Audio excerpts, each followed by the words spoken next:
O sol do sertão nordestino castigava sem piedade as terras ressecadas de Pernambuco naquela manhã de 1928.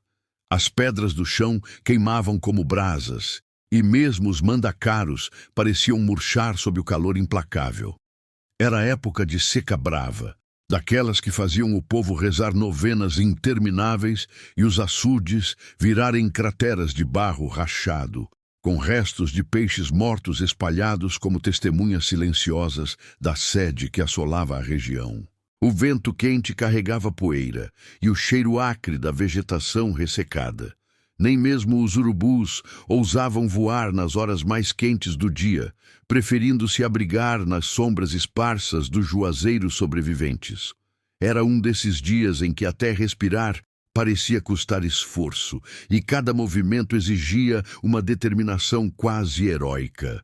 Virgulino Ferreira da Silva, conhecido em todo o Nordeste como Lampião, cavalgava em silêncio pelas trilhas pedregosas que cortavam a Caatinga como veias expostas de um corpo gigantesco.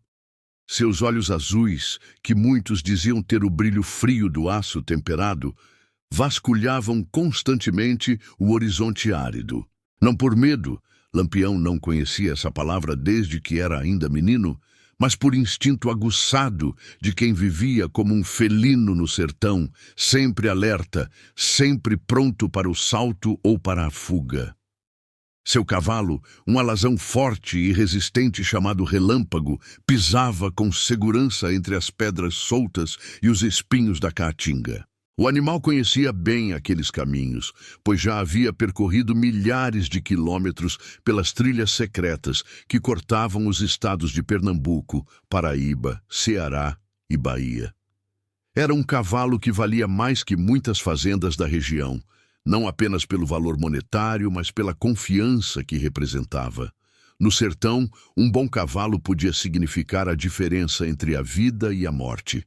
Atrás dele seguiam seus homens mais fiéis, cada um uma lenda viva do cangaço. Luiz Pedro, seu braço direito e estrategista militar, montava um cavalo baio escuro e mantinha sempre uma expressão pensativa, como se estivesse constantemente calculando possibilidades e rotas de fuga. Era um homem de poucas palavras, mas quando falava, Lampião ouvia com atenção. Havia salvado a vida do chefe mais de uma vez com suas análises precisas e seus planos bem traçados. Sabino, o melhor atirador do grupo, cavalgava um pouco mais atrás, seus olhos pequenos e penetrantes nunca parando de examinar o terreno. Carregava um rifle Winchester que tratava com mais carinho que muitos homens tratavam suas esposas. Dizia-se que Sabino era capaz de acertar uma moeda no ar a 200 metros de distância, e os que conheciam o homem sabiam que essa não era uma lenda exagerada. Antônio Ferreira, conhecido como Volta Seca, era talvez o mais jovem do grupo, mas já havia provado seu valor em mais de uma dezena de combates. Seu apelido vinha de sua habilidade quase sobrenatural de aparecer e desaparecer como fumaça, sempre voltando quando menos se esperava. Era magro como um galho seco, mas suas mãos eram rápidas como cobras e seus olhos tinham a frieza necessária para sobreviver no cangaço. Os outros 15 cangaceiros que completavam o grupo eram todos homens experimentados, escolhidos a dedo por Lampião ao longo dos anos. Cada um tinha suas especialidades. Alguns eram especialistas em explosivos. Outros conheciam cada palmo da Caatinga como a palma da mão. Havia os que sabiam curar ferimentos com ervas do mato e aqueles que conseguiam informações onde outros só encontravam silêncio. Todos montavam animais resistentes, acostumados às longas jornadas pelo agreste. As selas eram de couro curtido artesanalmente, moldadas para suportar dias seguidos de cavalgada. As armas tilintavam suavemente contra as selas, um som metálico que se tornara a trilha sonora constante de suas vidas. Os chapéus de couro, além de protegerem seus rostos queimados do sol inclemente, eram verdadeiras obras de arte, decorados com moedas de ouro e prata, estrelas de metal polido e bordados coloridos que contavam, sem palavras, a história de cada homem. O grupo se dirigia para a cidade de Serra Talhada, onde Lampião tinha negócios pendentes com alguns comerciantes locais. Não eram negócios de violência. O rei do cangaço, como era conhecido em todo o Nordeste, havia aprendido ao longo dos anos que nem sempre a força era o melhor caminho para resolver questões. Às vezes, uma conversa franca e alguns acordos bem feitos valiam mais que 10 fuziladas e deixavam menos inimigos vivos para buscar vingança posteriormente. A reputação de Lampião havia evoluído com o tempo. Nos primeiros anos do cangaço, ele era movido principalmente pela sede de vingança contra aqueles que haviam humilhado e perseguido sua família. Mas os anos no sertão, as dezenas de combates, as vitórias e as perdas, haviam temperado seu caráter como o fogo tempera o aço. Agora, aos 31 anos, ele era um líder respeitado até mesmo por seus inimigos. Um homem que sabia quando usar a violência e quando a diplomacia rendia melhores frutos. Era uma época estranha para Lampião. Sua fama havia se espalhado muito além das fronteiras do Nordeste. Jornais do Rio de Janeiro e de São Paulo publicavam regularmente histórias sobre suas façanhas, nem sempre precisas, mas sempre sensacionais. Políticos usavam seu nome em discursos, alguns para criticar a ineficiência das forças policiais, outros para defender maior rigor no combate ao banditismo. Escritores começavam a se interessar por sua história, e até mesmo fotógrafos haviam tentado se aproximar para documentar sua vida. Mas para Virgulino, tudo isso era secundário. Ele continuava sendo, essencialmente, um homem do sertão que havia escolhido viver fora das regras impostas pelos poderosos. Uns o temiam como o demônio encarnado, imaginando-o com chifres e rabo, capaz de aparecer e desaparecer nas noites sem lua. Outros o respeitavam como justiceiro dos oprimidos, vendo-o como uma espécie de Robin Hood caboclo que roubava dos ricos para ajudar os pobres. A verdade, ele sabia, ficava em algum lugar entre os dois extremos, numa zona cinzenta onde a moral se confundia com a necessidade e a justiça se misturava com a vingança. Virgulino nunca havia se considerado herói nem vilão. Apenas um homem que escolhera viver livre, fora do controle dos coronéis que dominavam a política e a economia local.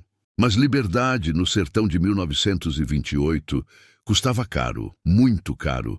Custava noites sem dormir, sempre de ouvido atento ao menor ruído suspeito. Custava a impossibilidade de manter relacionamentos duradouros, pois qualquer pessoa próxima se tornava automaticamente um alvo. Custava a certeza de que cada dia podia ser o último, de que cada combate podia terminar com uma bala certeira, encerrando definitivamente sua história. Quando o grupo chegou aos arredores de Serra Talhada, Lampião puxou as rédeas de Relâmpago e ergueu a mão direita, um sinal que todos conheciam e que significava parada para avaliação. Os 18 homens se detiveram imediatamente, formando um semicírculo discreto que permitia conversação sem criar um alvo fácil para possíveis atiradores emboscados. A cidade se estendia à frente deles, pequena e modesta sob o sol do meio-dia. Suas casas de taipa e telha se aglomeravam em torno da igreja matriz, cujo sino de bronze brilhava no alto da torre caiada de branco.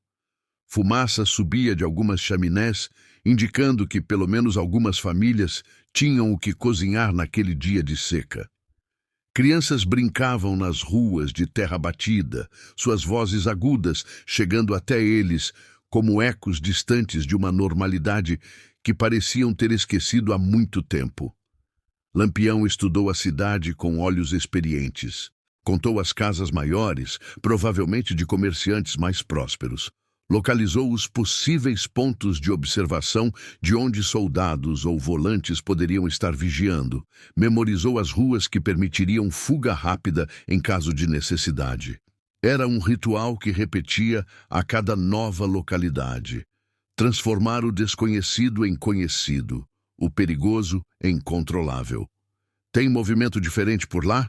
Perguntou a Luís Pedro, que tinha olhos ainda mais treinados que os seus para detectar anomalias. Luís Pedro estudou a cidade por alguns minutos antes de responder. Parece normal, chefe. Gente indo e vindo, crianças brincando. Não vejo concentração de cavalos que pudesse indicar tropa, nem movimento suspeito nas janelas. Mas... Ele fez uma pausa, franzindo a testa. Tem uma coisa estranha. Muita gente na praça para essa hora do dia. Geralmente o pessoal se recolhe do sol neste horário. Lampião assentiu. Luís Pedro estava certo. No sertão, as pessoas respeitavam o sol forte do meio-dia, preferindo trabalhar de manhã cedo ou no final da tarde. Ver movimento na Praça Central àquela hora poderia indicar algum evento especial ou algum problema. Após avaliar a situação, Lampião decidiu deixar a maioria dos homens acampados numa baixada protegida por juremas e chiques a uns 3 quilômetros da cidade. O local era ideal para acampamento. Tinha água de uma cacimba natural, oferecia proteção contra a observação à distância e possuía várias rotas de fuga, caso fosse necessário abandonar rapidamente a posição. Volta Seca, você fica responsável pelo acampamento, determinou Lampião. Mantenha 2 homens de sentinela, em turnos de 2 horas. Se alguma coisa parecer errada, se virem poeira demais na estrada ou movimento suspeito, não esperem. Saiam imediatamente para o ponto de encontro do rio do navio. Volta Seca assentiu gravemente. O ponto de encontro do rio do navio era uma grota escondida a 2 dias de cavalgada dali, conhecida apenas pelos homens de confiança de Lampião. Era um dos muitos pontos estratégicos espalhados pelo sertão, pequenos oásis de segurança numa região onde a traição e a emboscada eram sempre possibilidades reais. Lampião levaria consigo apenas Luís Pedro e Sabino para os negócios na cidade. Era uma precaução necessária e bem calculada. Uma comitiva de 18 cangaceiros armados chamaria a atenção demais e poderia assustar os comerciantes, além de dar aos habitantes locais tempo demais para enviar mensagens às autoridades. 3 homens, por outro lado, eram suficientes para se defender de problemas menores e discretos o bastante para não causar pânico generalizado. Volto antes do meio-dia, disse Lampião aos homens que ficavam, verificando a posição do sol no céu sem nuvens. Se não aparecer até o sol rachar o meio do céu, vocês sabem o que fazer.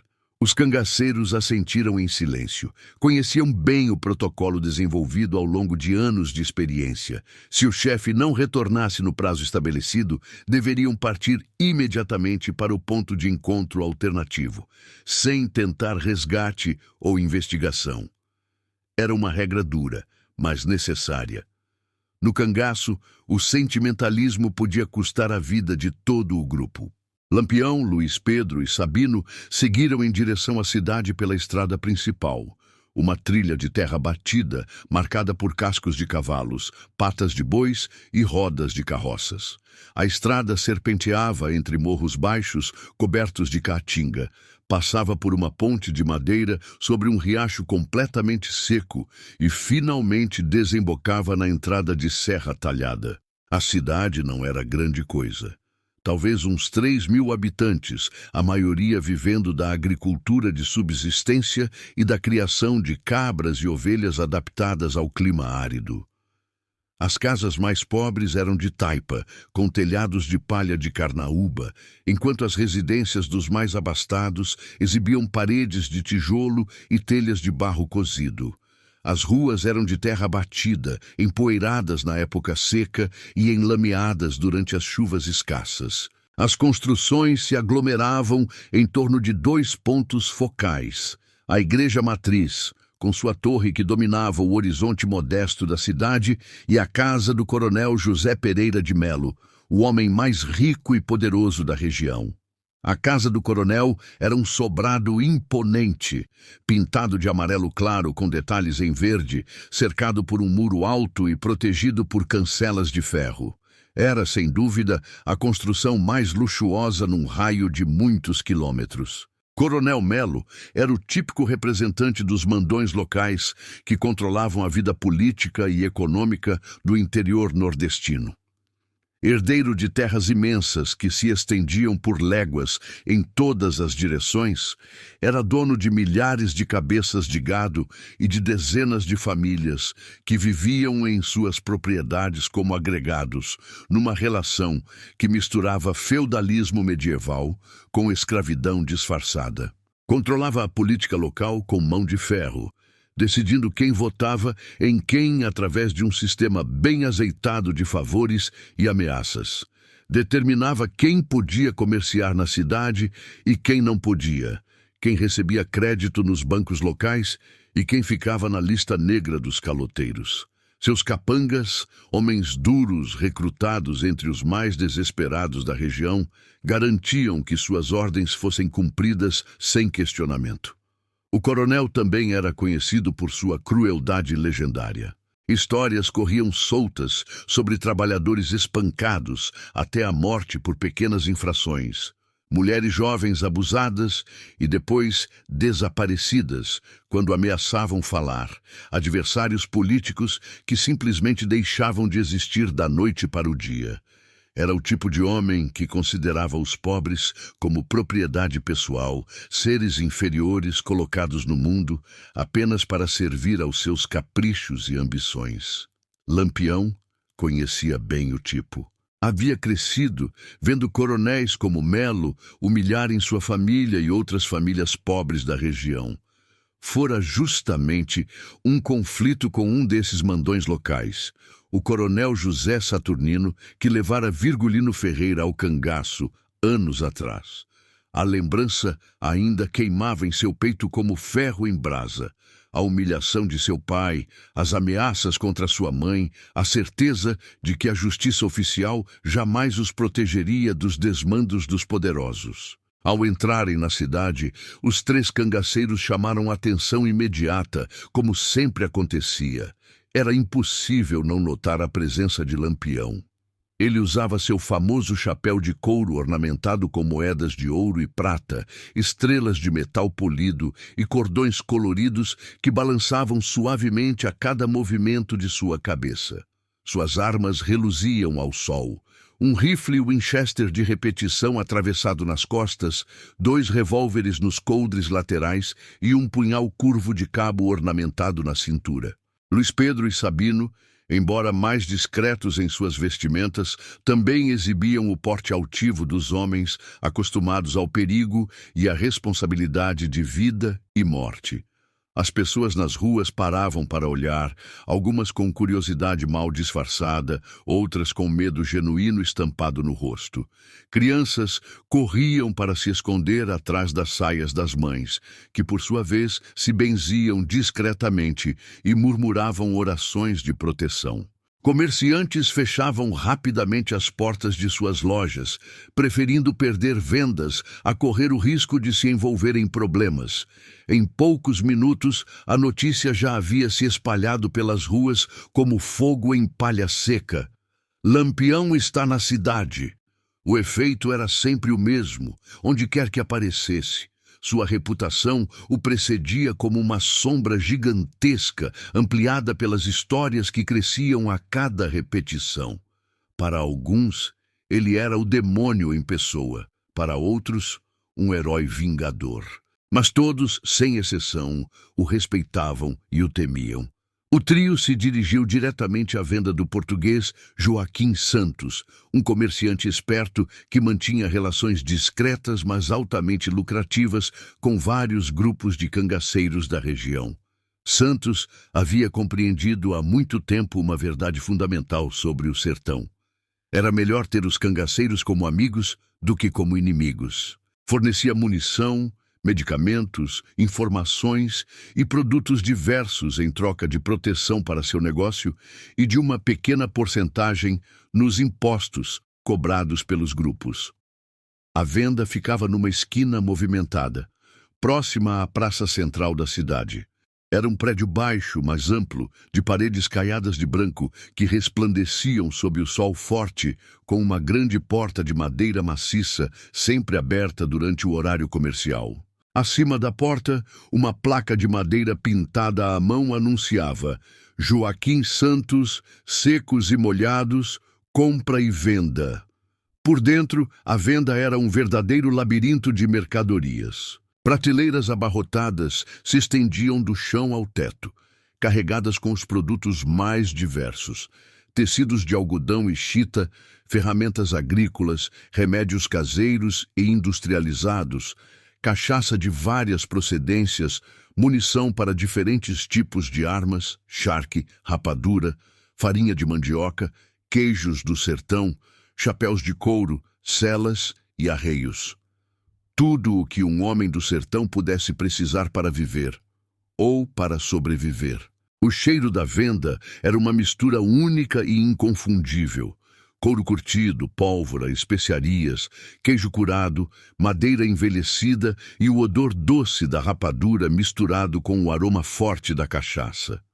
Era um cheiro que remetia à essência do sertão, aos tempos em que cada cidade tinha seu comércio local, e as grandes lojas das capitais eram luxos distantes e inalcançáveis. Santos, um homem baixo e gordo de uns 50 anos, com bigode grisalho bem cuidado e olhos pequenos, mas inteligentes, recebeu Lampião com a mistura habitual de cordialidade e nervosismo.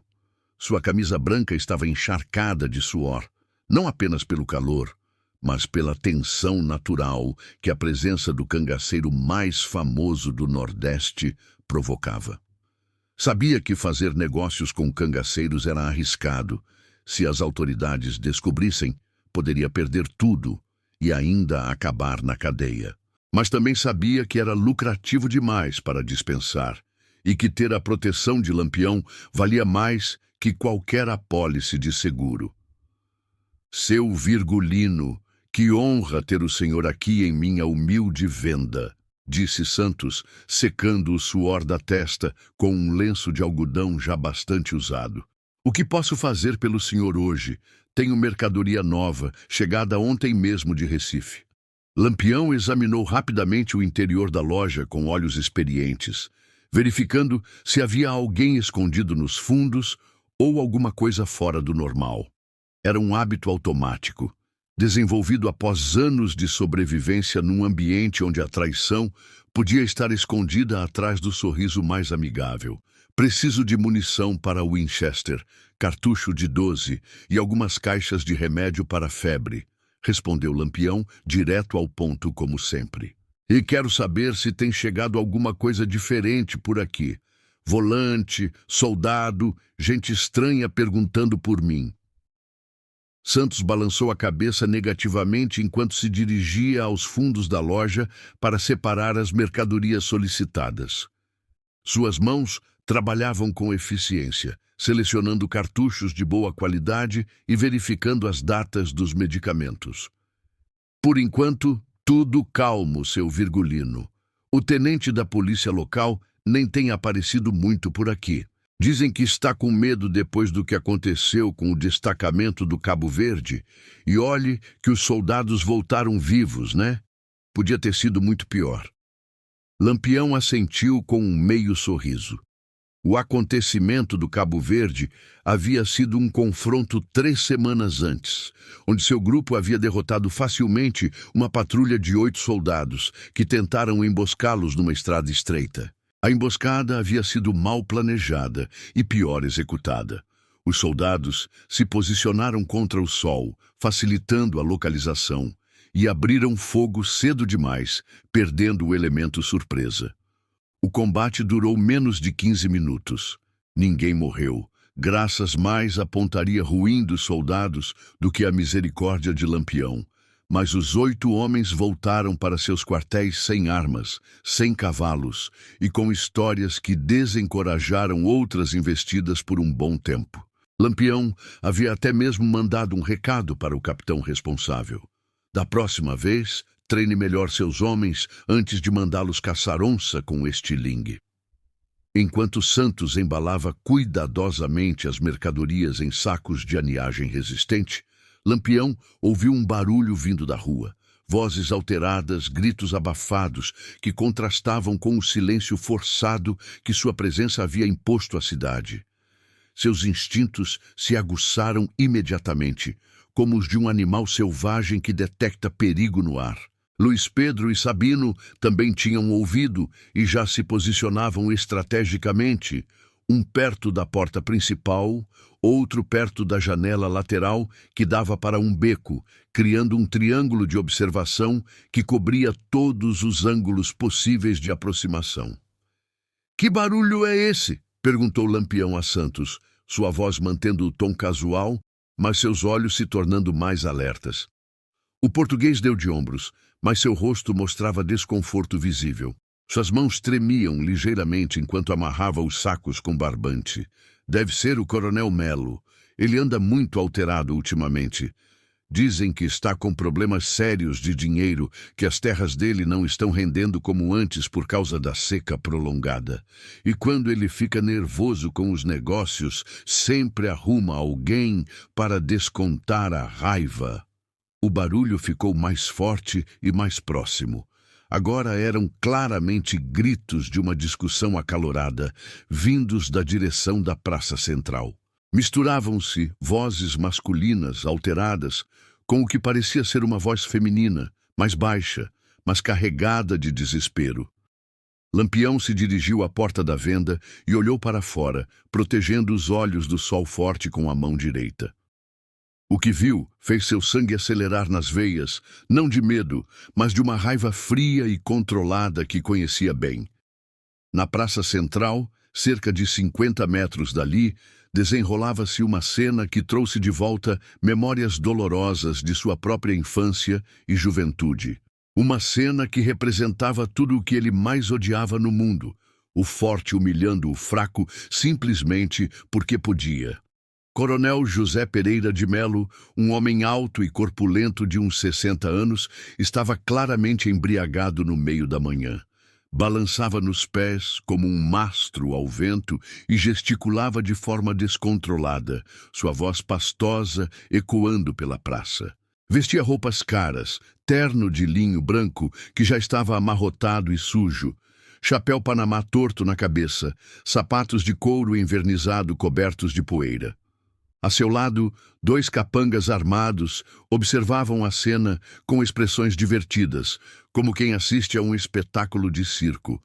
Os capangas eram tipos duros, típicos pistoleiros do sertão.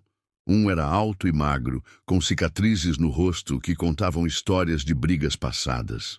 O outro, mais baixo e atarracado, tinha o olhar frio dos homens que mataram outras pessoas e perderam há muito tempo qualquer escrúpulo moral. Ambos carregavam revólveres nos coldres e pareciam estar se divertindo genuinamente com a situação. E no centro da confusão, o alvo da fúria alcoólica do coronel, uma mulher. Era uma mulher de meia idade, provavelmente uns 40 anos, de constituição frágil, mas porte digno. Vestia roupas simples, mas limpas, uma saia marrom escura e uma blusa branca de algodão, remendada em alguns pontos, mas bem cuidada. Seus cabelos grisalhos estavam presos num coque que já havia se desfeito parcialmente durante a confusão. O que mais chamava a atenção era a forma como ela segurava uma bengala branca à sua frente, movimentando-a de um lado para o outro, com gestos que revelavam prática, como quem tenta se orientar num mundo que não pode ver. A mulher era cega.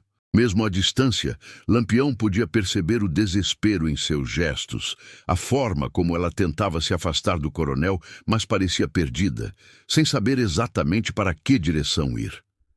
Suas mãos tremiam visivelmente, e ela movia a cabeça de um lado para o outro, tentando usar os outros sentidos para compreender o que estava acontecendo ao seu redor. A mulher tentava se afastar, Mas o coronel a seguia implacavelmente, gritando insultos e ameaças que chegavam até a venda como ecos distorcidos de crueldade. De vez em quando, ele a empurrava com violência desnecessária, fazendo-a tropeçar e quase cair no chão irregular da praça. A bengala voava de suas mãos e ela tinha que se ajoelhar para procurá-la às cegas, tateando o chão de terra batida enquanto o coronel ria e a humilhava ainda mais. Sua desgraçada! Pensa que pode me enrolar? Pensa que por ser cega vai escapar de pagar o que deve? Berrava Melo, sua voz pastosa pelo álcool ecoando pela praça e chegando aos ouvidos de todos os presentes. Gente como você tem que aprender qual é o seu lugar. Coronel, por favor, eu já disse que vou pagar. Só preciso de mais uns dias. Meu filho está doente, gastei o dinheiro com remédio para ele. A voz da mulher era desesperada, mas ela mantinha a dignidade apesar do desespero, falando com a firmeza de quem está acostumada a enfrentar dificuldades. Não quero saber de desculpa furada. Você vai pagar agora ou eu vou tomar sua casinha imunda como pagamento. E se não gostar, pode ir morar debaixo da ponte. O coronel deu um empurrão mais violento. E desta vez, a mulher caiu pesadamente no chão de terra batida da praça, levantando uma pequena nuvem de poeira. Algumas pessoas se aglomeravam em volta, formando um círculo irregular de curiosos e testemunhas silenciosas. Mas ninguém ousava interferir. Todos conheciam o temperamento violento do coronel e sabiam muito bem das consequências de contrariá-lo. Histórias circulavam pela região sobre pessoas que haviam tentado enfrentar José Pereira de Melo e depois simplesmente desapareceram, ou foram encontradas mortas em circunstâncias misteriosas. Alguns dos espectadores até baixavam os olhos, envergonhados de sua própria covardia, mas paralisados pelo medo. Outros observavam com a curiosidade mórbida de quem assiste a um acidente. Havia até mesmo alguns que pareciam estar se divertindo com o espetáculo, sorrindo discretamente, como se a humilhação da mulher cega fosse uma forma de entretenimento. A mulher tentou se levantar com dificuldade, tateando no chão à procura da bengala que havia rolado para longe. Suas roupas estavam agora sujas de terra e um pequeno corte em seu joelho sangrava discretamente. Mas ela não chorava, não implorava. Mantinha uma dignidade comovente mesmo naquela situação degradante. O coronel, vendo aquilo, deu uma gargalhada cruel que ecoou pela praça como o grasnado de um urubu. Anda, sua ceguinha maldita, vai procurar sua varetinha. Quero ver como você vai fazer para me pagar sem enxergar onde pisa. E para tornar a situação ainda mais cruel, ele chutou deliberadamente a bengala para longe, fazendo-a rolar até debaixo de uma carroça estacionada do outro lado da praça. Foi nesse momento exato que algo dentro de Lampião se partiu, como um galho seco. Não era apenas a crueldade da cena. Lampião havia visto e praticado violência suficiente em sua vida para não se chocar facilmente com displays de brutalidade. Era algo mais profundo, mais visceral, que tocava em feridas antigas que nunca haviam cicatrizado completamente.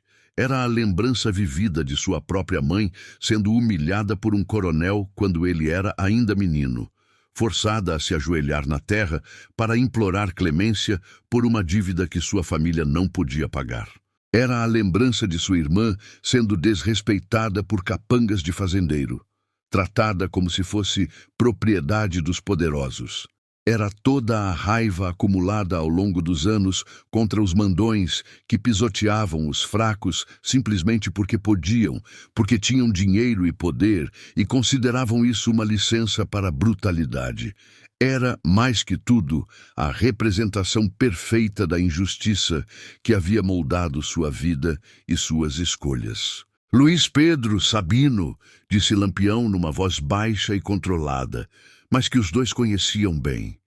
Era a voz que ele usava momentos antes de uma decisão irrevogável, o tom que antecedia ações que mudariam o rumo dos acontecimentos de forma permanente. Vocês ficam aqui. Não se metam, não importa o que aconteça. Isso é entre mim e o coronel. Os dois cangaceiros trocaram olhares preocupados. Conheciam bem seu chefe e sabiam que quando ele usava aquele tom de voz, quando seus olhos adquiriam aquele brilho frio e determinado, nada no mundo o faria mudar de ideia.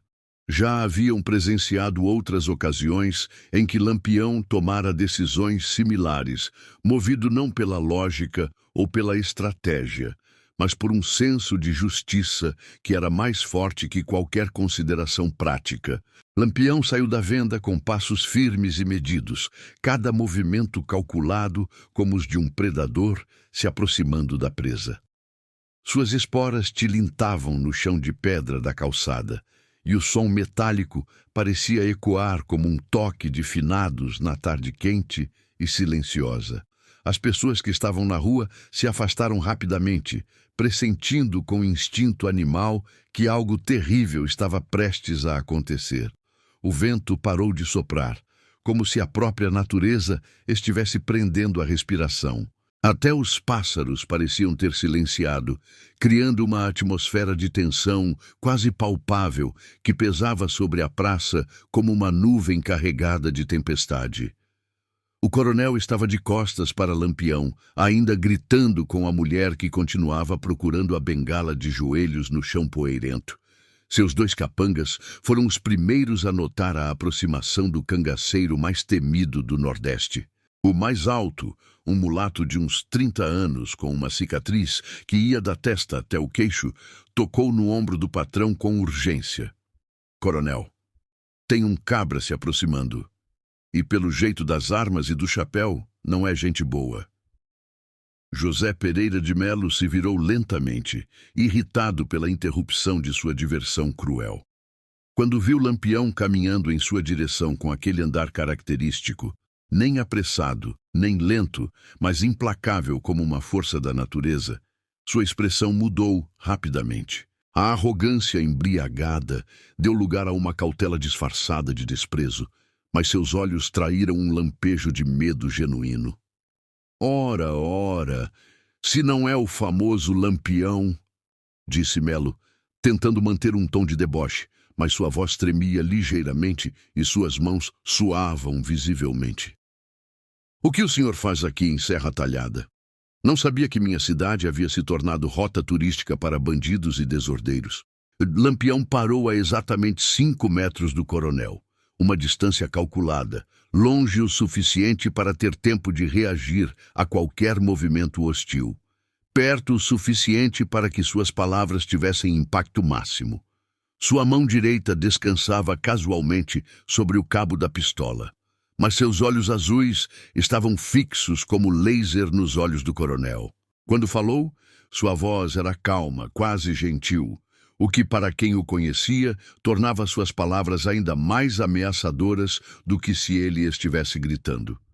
Coronel Melo, tenho certeza absoluta de que o senhor não estava pretendendo continuar humilhando essa senhora. O coronel forçou uma risada nervosa que soou falsa e estridente na tensão do momento. Suas mãos tremiam ligeiramente, mas ele tentava manter a postura arrogante que havia cultivado durante décadas de domínio absoluto sobre Serra Talhada. Lampião, isso aqui não é da sua conta. É um assunto particular entre mim e essa devedora caloteira. Sugiro que o senhor continue seu caminho antes que aconteça alguma coisa muito desagradável para todos os envolvidos. Desagradável? Lampião repetiu a palavra devagar, como se estivesse saboreando cada sílaba, seus olhos nunca deixando o rosto suado do coronel.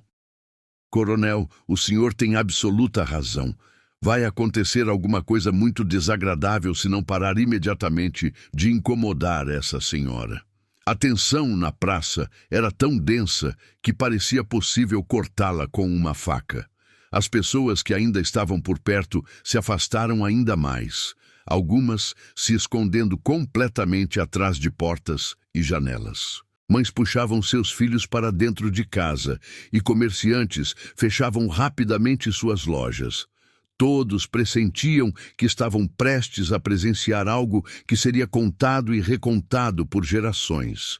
A mulher cega havia parado de procurar a bengala e permanecia imóvel no chão, claramente aterrorizada, mas sem saber exatamente o que estava acontecendo ao seu redor. Podia sentir a mudança na atmosfera, ouvir as vozes tensas, mas não conseguia compreender completamente a situação que se desenrolava. O coronel olhou para seus dois capangas, como se calculasse suas chances numa possível confrontação. Ambos eram homens experientes em brigas e tiroteios, veteranos de dezenas de conflitos locais. Mas enfrentar Lampião era completamente diferente de intimidar trabalhadores desarmados ou resolver disputas com fazendeiros rivais. A reputação do rei do cangaço não havia sido construída sobre lendas exageradas. Era baseada em fatos muito reais, muito sangrentos e muito bem documentados. O capanga mais alto, aquele com a cicatriz no rosto, deu um passo imperceptível para trás. Havia ouvido histórias demais sobre a velocidade de Lampião no saque, sobre sua pontaria letal, sobre os homens experientes que haviam subestimado suas habilidades e pagado com a vida. O outro capanga, embora mantivesse a posição, tinha a mão tremendo visivelmente próxima ao cabo do revólver. "Mire bem no que vai fazer, Lampião", disse Melo, tentando recuperar parte de sua autoridade perdida, inflando o peito e elevando a voz. "Eu tenho influência em todo o estado de Pernambuco. Tenho amigos poderosos no governo, na polícia, no exército. Deputados devem favores a mim. Se alguma coisa acontecer comigo aqui, o senhor vai ter todo o poder do estado atrás de si." "Coronel", interrompeu Lampião, dando um passo calculado à frente. "O senhor está ameaçando o homem errado. Eu já enfrentei exército inteiro, polícia de 3 estados e até mesmo outros cangaceiros que se achavam mais espertos que eu. O senhor realmente acha que suas amizades políticas me causam alguma preocupação?" O silêncio que se seguiu foi ensurdecedor. Até os pássaros pareciam ter parado de cantar, e o vento havia cessado completamente. O coronel engoliu em seco, finalmente compreendendo que havia se metido numa situação muito além de seu controle, num jogo onde suas regras habituais não se aplicavam. Foi então que Lampião fez algo que ninguém esperava, algo que surpreendeu até mesmo seus próprios homens observando da venda. Em vez de sacar sua arma ou partir para a violência física, ele se dirigiu calmamente até onde estava a mulher cega. Ajoelhou-se ao seu lado com uma delicadeza surpreendente para mãos acostumadas à guerra e à brutalidade, e com voz completamente transformada, gentil, respeitosa, quase paternal, perguntou: "A senhora está machucada, dona?" A mulher tremia como uma folha ao vento, mas conseguiu responder com voz embargada: Não, senhor, só assustada, muito assustada. Muito obrigada pela ajuda, seja quem for o senhor." Lampião se levantou e caminhou até onde a bengala havia rolado debaixo da carroça. Abaixou-se, pegou-a cuidadosamente e limpou a poeira com sua própria camisa antes de voltar até a mulher. Colocou a bengala delicadamente em suas mãos e a ajudou a se levantar, sustentando-a pelo braço até ter certeza de que ela estava firme sobre os pés. "Qual é seu nome, senhora?" "Maria das Dores Cavalcante, senhor. Sou viúva. Moro aqui em Serra Talhada há mais de 20 anos. "Dona Maria das Dores", disse Lampião com o mesmo tom respeitoso que usaria para se dirigir à própria mãe. "A senhora poderia me explicar qual é exatamente o problema entre a senhora e o coronel? Pode falar sem medo algum. Ninguém vai machucá-la enquanto eu estiver aqui. Isso eu garanto com minha palavra." A mulher hesitou, claramente ainda com medo de falar. Décadas vivendo sob o jugo de homens como o coronel Melo haviam ensinado às pessoas comuns que era sempre perigoso se meter em conflitos envolvendo os poderosos. Mas havia algo na voz de Lampião, uma sinceridade e uma força que a tranquilizaram. Dona Maria respirou fundo e começou a falar, sua voz ganhando firmeza à medida que prosseguia. Meu filho, meu Antônio, ficou muito doente há 2 semanas, senhor. Febre muito alta, delirando, falando coisas sem sentido. Levei ele primeiro no curandeiro da cidade, o velho Zacarias, que sempre soube cuidar das doenças do povo. Mas desta vez não adiantou nada. Nem chás, nem rezas, nem os remédios de ervas que ele faz. Ela fez uma pausa, secando as lágrimas que começavam a rolar pelo seu rosto queimado pelo sol. Aí, o farmacêutico da cidade, seu Joaquim Pereira, me disse que tinha chegado um remédio novo da capital, um remédio dos médicos da cidade grande que podia salvar meu menino. Mas custava muito caro, muito mais do que eu podia pagar. 15.000 réis, mais dinheiro do que eu vejo em 6 meses de trabalho lavando roupa e costurando para as famílias da cidade. Sua voz começou a tremer novamente, mas ela continuou. Eu não tinha o dinheiro, senhor, não tinha nem de onde tirar, mas meu Antônio estava morrendo, eu podia ver nos olhos dele que estava se despedindo de mim. Então fui até a casa grande do coronel, me ajoelhei na frente dele e implorei pelo empréstimo. Disse que pagaria como fosse, trabalhando de graça, se fosse preciso, mas que precisava salvar meu filho. Dona Maria fez outra pausa, e quando retomou a fala, sua voz carregava toda a angústia de uma mãe desesperada. O coronel me emprestou o dinheiro, mas cobrando juros que ele disse serem normais para casos de emergência. Eu nem perguntei quanto era. Meu filho estava morrendo, senhor. Eu teria assinado qualquer papel, prometido qualquer coisa. O remédio funcionou, graças a Deus, nosso Senhor. Meu Antônio sarou. Mas agora... Ela não conseguiu terminar a frase, soluçando. Lampião esperou pacientemente que ela se recompusesse antes de perguntar. Quanto a senhora deve agora, Dona Maria das Dores? Ele emprestou 15.000 réis. Agora está cobrando 45.000 e dizendo que se eu não pagar até hoje vai tomar minha casinha. É a única coisa que tenho no mundo, senhor. Se eu perder minha casa, vou morar aonde com meu menino?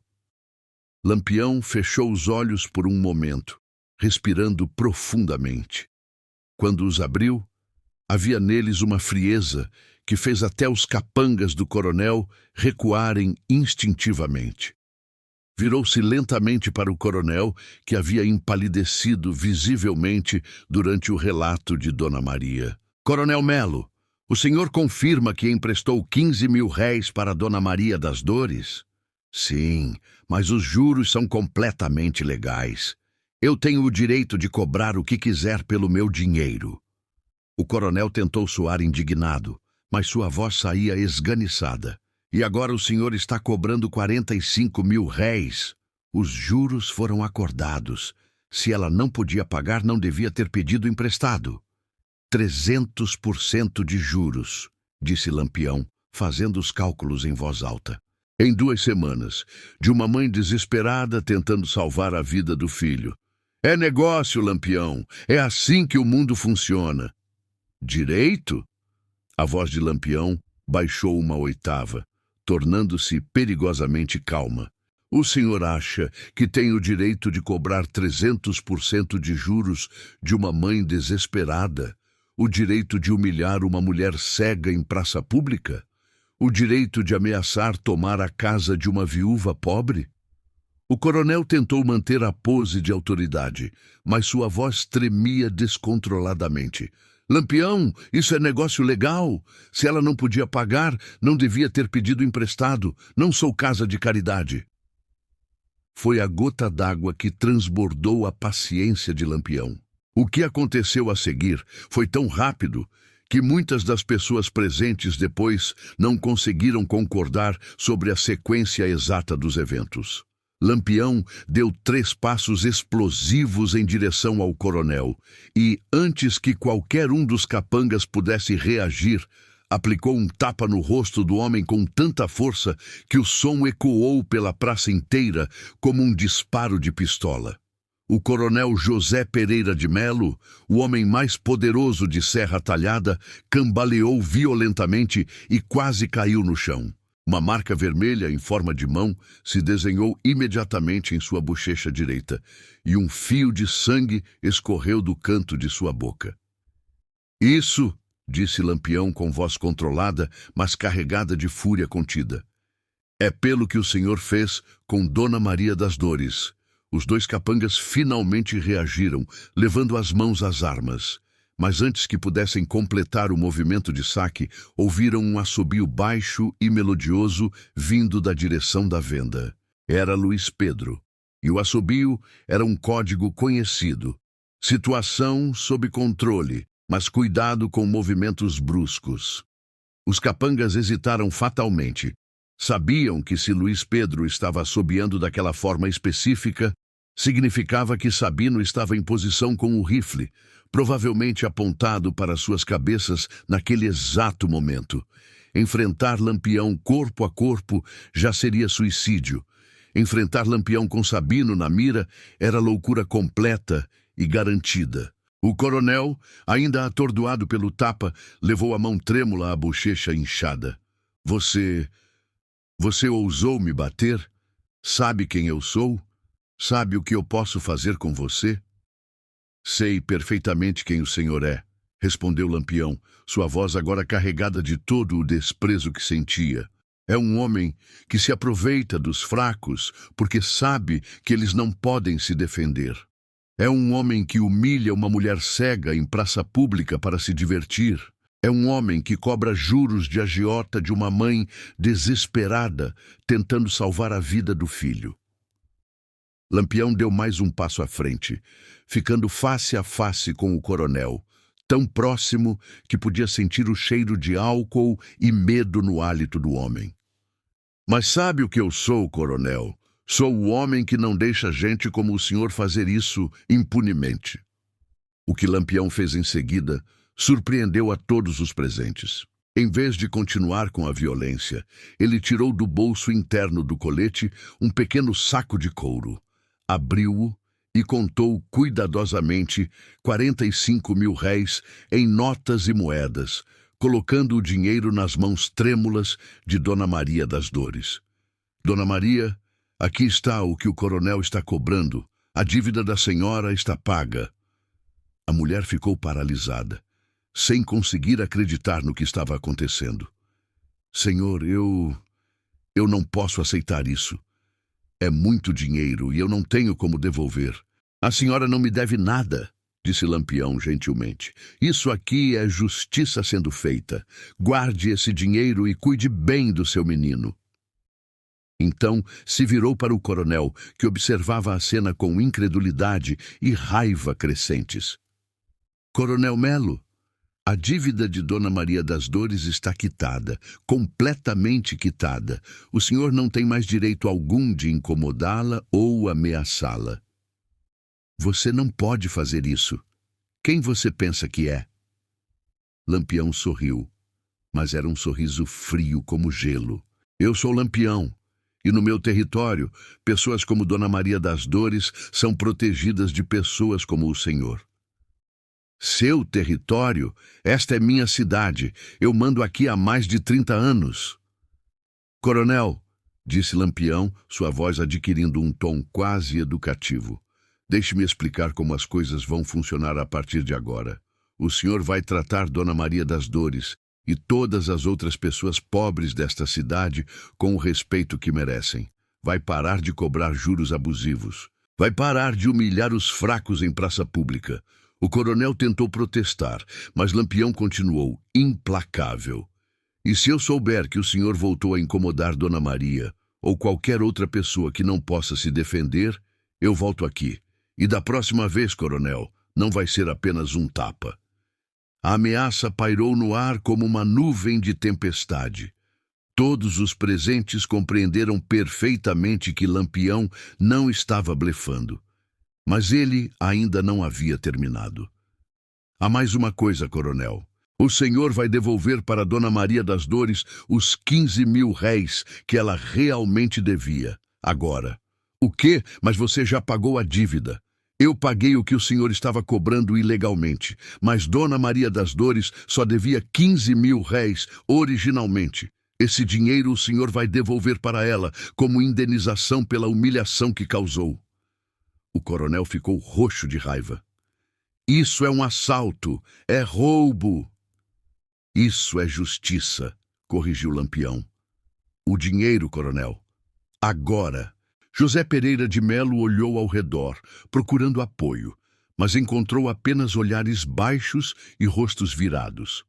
Seus próprios capangas não ousavam intervir. As pessoas da cidade observavam em silêncio, muitas com expressões de satisfação mal disfarçada ao ver o tirano local sendo humilhado. Com as mãos tremendo de raiva e humilhação, o coronel tirou da carteira 15.000 réis e os entregou a Dona Maria das Dores, que os recebeu ainda em estado de choque. Perfeito, disse Lampião. Agora, coronel, o senhor vai pedir desculpas a Dona Maria das Dores pela forma como a tratou. Jamais! Isso já foi longe demais! Lampião deu um passo à frente e sua mão desceu para o cabo da pistola. O movimento foi lento, deliberado, ameaçador. Coronel, o senhor vai pedir desculpas, agora. O silêncio foi absoluto. Até o vento parou de soprar. Finalmente, com a voz rouca de humilhação, o coronel murmurou. Peço desculpas, Dona Maria. Mais alto, ordenou Lampião, para que toda a praça possa ouvir. Peço desculpas, Dona Maria das Dores, gritou o coronel, sua voz ecoando pela praça. Lampião assentiu satisfeito. Muito bem. Agora, coronel, o senhor e seus capangas vão se retirar. Vão para casa, vão beber sua cachaça, vão fazer o que quiserem, mas vão deixar as pessoas trabalhadoras desta cidade em paz. Os 3 homens começaram a se afastar, mas Lampião os chamou mais uma vez. Ah, coronel, uma última coisa. José Pereira de Melo se virou, seu rosto uma máscara de ódio e humilhação. Se eu descobrir que o senhor tentou se vingar de Dona Maria das Dores ou de qualquer pessoa que presenciou o que aconteceu aqui hoje, eu volto. E quando eu voltar, não venho sozinho. Entendeu bem? O coronel assentiu rapidamente e saiu da praça com seus homens, tentando manter alguma dignidade, mas claramente derrotado. Lampião se virou para Dona Maria das Dores, que continuava paralisada, segurando o dinheiro como se fosse um sonho que poderia desvanecer a qualquer momento.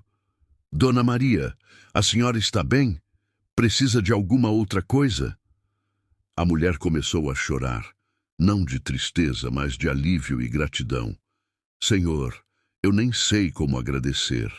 O senhor salvou minha vida, salvou a casa do meu menino. Como posso retribuir tanta bondade? A senhora não me deve nada, disse Lampião suavemente. Apenas cuide bem do seu filho e viva em paz. É isso que uma mãe deve fazer. Ele fez sinal para Luís Pedro e Sabino, que se aproximaram da venda. Era hora de partir. Mas antes de sair, Lampião se dirigiu às pessoas que ainda observavam da praça. Pessoal de Serra Talhada, o que aconteceu aqui hoje serve de exemplo. Nenhum homem tem o direito de humilhar outro só porque tem mais dinheiro ou mais poder. Se alguém tentar fazer isso com vocês, mandem me chamar. Lampião protege quem não pode se proteger. Um murmúrio de aprovação se espalhou pela multidão. Várias pessoas acenaram discretamente, outras se benzeram, mas todas compreenderam a mensagem. Lampião, Luís Pedro e Sabino montaram seus cavalos e se dirigiram para a saída da cidade. Nas ruas, as pessoas saíam de suas casas para acenar e agradecer. Crianças corriam atrás dos cavalos, gritando o nome de Lampião como se fosse um herói de lenda. Enquanto cavalgavam de volta para onde o resto do grupo os esperava, Luís Pedro finalmente quebrou o silêncio. Chefe, o que o senhor fez ali foi perigoso. Agora o coronel vai ter ódio mortal do senhor. Vai mandar buscar soldados, vai oferecer recompensa. Lampião sorriu, mas era um sorriso sereno, de quem estava em paz consigo mesmo. Luís Pedro, há coisas na vida que um homem tem que fazer, mesmo sabendo que vai trazer problemas. Se eu não tivesse feito nada, como ia conseguir me olhar no espelho? Como ia conseguir dormir à noite? Sabino, sempre pragmático, observou. Além disso, o coronel já era nosso inimigo mesmo. A diferença é que agora ele sabe que tem medo de nós. Quando chegaram ao acampamento, os outros cangaceiros notaram imediatamente que alguma coisa havia acontecido. Havia uma satisfação no rosto de Lampião que não viam há muito tempo. Volta Seca se aproximou. Como foram os negócios, chefe? Foram muito bem, Volta Seca. Muito bem mesmo. E enquanto o grupo se preparava para partir em direção às serras distantes, Lampião olhou uma última vez para a Serra Talhada. Sabia que dali a alguns dias toda a região estaria falando sobre o que havia acontecido na praça. A história seria contada e recontada, crescendo a cada repetição até se tornar lenda. Mas para ele não importava se viam como herói ou bandido. O que importava era que Dona Maria das Dores poderia criar seu filho em paz, sem medo de ser humilhada ou despejada de casa. O que importava era que talvez outros coronéis pensassem 2 vezes antes de abusar dos mais fracos. E isso, para Virgulino Ferreira da Silva, era mais valioso que todo o ouro do mundo. O sol começava a se pôr no horizonte, pintando o céu de vermelho e dourado. Os cangaceiros cavalgavam em direção às serras, suas silhuetas se recortando contra a luz do entardecer, como figuras de um sonho ou de uma lenda que estava apenas começando a ser contada. Na cidade que ficava para trás, Dona Maria das Dores chegava em casa, onde seu filho Antônio a esperava, curado e sorridente. Ela contou para ele o que havia acontecido, e o menino ouviu com os olhos arregalados, como se estivesse escutando um conto de fadas. "Mãe", perguntou Antônio, "esse homem Lampião é mesmo real?" Dona Maria das Dores sorriu, tocando carinhosamente o dinheiro que mudaria suas vidas. "É sim, meu filho, e graças a Deus que existe." E assim termina a história de como Lampião viu um coronel agredindo uma mulher cega e não deixou barato. Uma história de justiça num mundo injusto, de coragem diante da opressão e de como às vezes a verdadeira nobreza pode vir daqueles que a sociedade considera fora da lei.